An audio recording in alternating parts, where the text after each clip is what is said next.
पाँव की बेड़ी को तोड़ना इतना कठिन नहीं जितना कि मोह की हथकड़ियों को तोड़ना कठिन है। तब भगवान का मोह एक भ्रम जाल है, मोह एक भ्रम भी है। साधु महात्माओं ने इसे एक धर्म की रस्सी भी कहा है।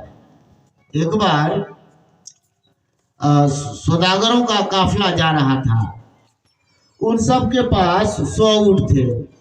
जब रात हो गई तो क्या काम किया, खूंटी गाड़ करके ऊँटों को बांधने लगे। अंत में एक खूंटी और रस्सी घट गई तो ऊँट वाला गया सराय के मालिक के पास और कहा, बाबूजी, अरे मेरे पास एक खूंटी और रस्सी नहीं है, मेरा एक ऊँट खुला है, आप एक खूंटी और रस्सी दे दीजिए। तो मकान मालिक ने, सराय के मालिक ने कहा कि भाई रस्सी और खूंटी तो मेरे पास नहीं है, जाओ उसको बांध देना।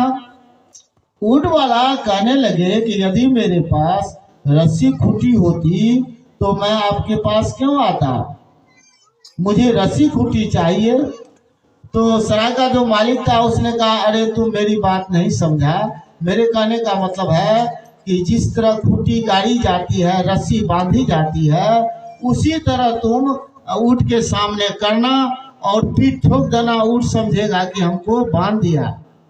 तो ऊँट वाला वही काम किया, जैसे खूंटी गाड़ी जाती है, रस्सी बांधी जाती है, वैसे ही ऊँट के सामने में किया और पीठ ठोक दिया। ऊँट ने समझा हमको बांध दिया, ऊँट जो है बैठ गया।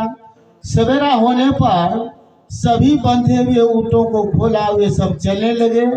अब इस खुले ऊँट को उठाता है तो ये उठता ही नहीं है। इसको 2-4 लाठी भी लगाया फिर भी नहीं उठा। तब जो है ऊँट वाला दौड़ करके सराय के मालिक के पास गया और कहा, अरे बाबूजी, आपने कौन सा चमत्कार किया, वो तो चलने को तैयार ही नहीं है।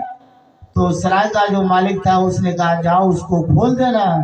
तो इस पर ऊँट वाला बोला कि मैंने उसको तो बांधा ही नहीं था, तो खोलूंगा कैसे।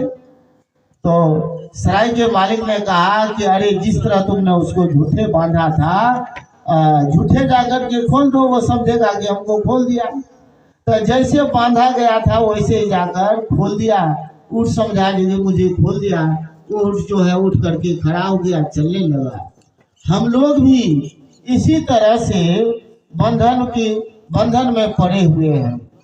एक पशु को लीजिए, देखता है कि गले में रस्सी बंधी हुई है तो सर्दी गर्मी से परेशान होता है, भूख प्यास से परेशान होता है, लेकिन वह अपने गले की रस्सी नहीं खोल सकता। कितनी परवशता है। इसी प्रकार से हम लोग भी जानते हैं कि दुनिया के जितने रिश्ते नाते हैं ये सब व्यर्थ है, इसका कोई काम नहीं है, झूठे हैं। लेकिन फिर भी हम इस बंधन को हम लोग तोड़ नहीं सकते। तब भगवान श्री कृष्णचंद्र जी महाराज श्रीमद् भागवत गीता में बताते हैं कि श्रद्धावान लभते ज्ञानम तत्पर संयम इंद्रिय ज्ञानम लब्ध्वा प्राम स्व शांतिम अधिगच्छति। कि भाई श्रद्धावान जितेंद्र जिज्ञासु ही इस ज्ञान को प्राप्त कर सकते हैं और इस ज्ञान को प्राप्त करके तुरंत जो है शांति मिलती है।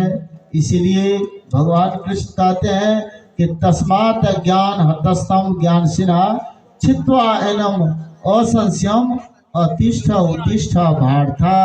इसलिए हे अर्जुन, तुम ज्ञान रूपी तलवार से जो है यह ममता मोह और भय रूपी परिवार को, यह ममता रूपी भ्रम को काट करके अच्छी तरह से परमात्मा में स्थिर हो जाओ। तो परमात्मा के ज्ञान से मनुष्य जो है मुक्ति को प्राप्त होता है, जीवन में भी मुक्ति मिलती है और मरने के बाद भी जो है उसे विदेह मुक्ति मिलती है।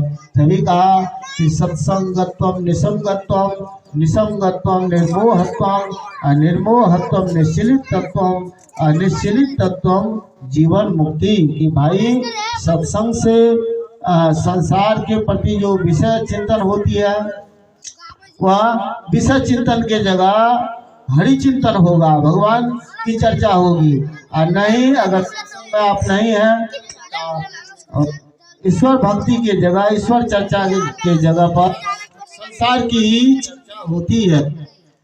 इसीलिए भगवान कहते हैं कि ध्यातो विंसान पुंस संगतेषु उपजायते संघात स जायते कामा कमरात क्रोध विजायते क्रोधात भक्ति अस्मोहा अस्मोहात स्मृति भ्रम शांता बुद्धि नाशो प्रणशति। कि भाई ध्यातो विंसान पुंस संगतेषु उपजायते संघात स जायते कामा कामाद क्रोध विजायते क्रोधात भक्ति अस्मोहात अस्मोहात स्मृति भ्रम शांता बुद्धि नाशो बुद्धि नशात प्रणयसति। कि विशेष चिंतन से जो है उसमें आसक्ति उत्पन्न होगी, आसक्ति से इच्छा प्रकट होगी, और इच्छा अगर पूर्ण नहीं हुई तो विघ्न कार्यों पर क्रोध उत्पन्न होगा, क्रोध से मोह होगा, मोह से जो है स्मृति भ्रम में पड़ जाती है, और स्मृति जब भ्रम में पड़ गई तो बुद्धि का नाश, और बुद्धि नाश से सर्वनाश हो जाता। तो यह जो विषयों का मार्ग है ये राक्षसों लोगों का मार्ग है, राक्षसों का मार्ग है, रावण का मार्ग है, हिरण्यकश्यपु का मार्ग है, कंस का मार्ग है। देखिए इस मार्ग पर चलकर रावण जैसे विद्वान भी नाश हो गए। और सत्संग का जो मार्ग है ये प्रभु श्री रामचंद्र जी का मार्ग है, ये भगवान कृष्ण का मार्ग है, ये देवताओं का मार्ग है। इसलिए कहा कि सत्संगत्वम निसंगत्वम निसंगत्वम निर्मोहत्वम अनिर्मोहत्वम निश्चलित तत्वम जीवन मुक्ति। की भाई सत्संग से हरि चिंतन के जगह, विषय चिंतन के जगह हरि चिंतन होगा, और हरि चिंतन से मोह दूर होगा। मोह दूर होने पर जो है कहते माया का लगाव कम होगा, यानी असंगता आएगी, और असंगता से जो है परमात्मा में ध्यान दृढ़ होगा, और ध्यान की दृढ़ता से ही जीवन मुक्ति समाधि अवस्था प्राप्त होती है। तो हमारे परम पूज्य